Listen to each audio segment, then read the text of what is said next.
Meron na nga bang naganap na kissing scene sa birthday celebrant ni Carla kahapon?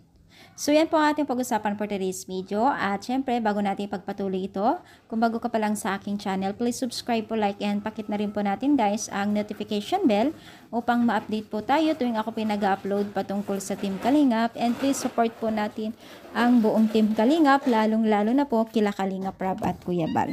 So, meron nga bang naganap na latest o kissing scene sa birthday na naganap itong kahapon lamang sa birthday ni Carla?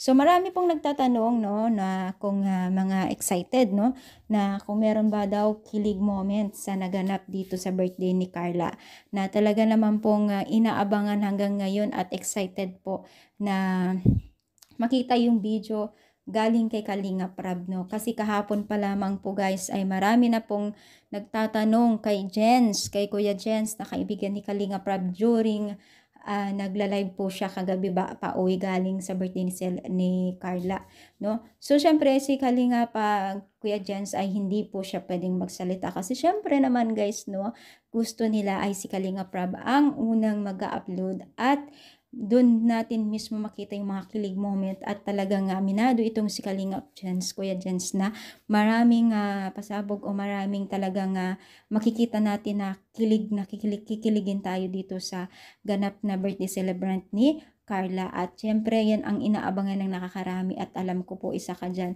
na nag-aabang, no? Lalo't pa man po ay marami tayong nakikitang pwedeng mangyari sa naganap na birthday celebrant ni Carla. At take note, bawal kiligin, no? Sabi ka nga, wag tayong basta-basta magkaroon ng haka-haka, no?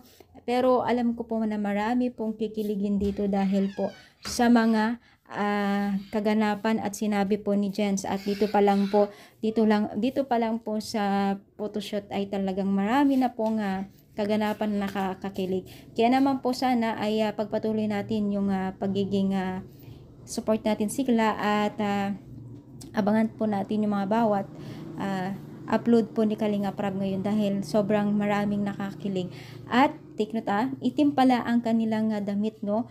Mga nakaitim lahat sila. So, kakaiba talaga yung mga moment dito. At kakaiba talaga yung 18th birthday ni Carla. So, kayo ba ay na-excite at kinikilig din po dito sa kaganapan na ito? I-comment down dito sa baba at palike po ang ating video. Nawa po huwag tayong magsawang suporta sa Team Kalingap. Thank you so much for supporting my YouTube channel.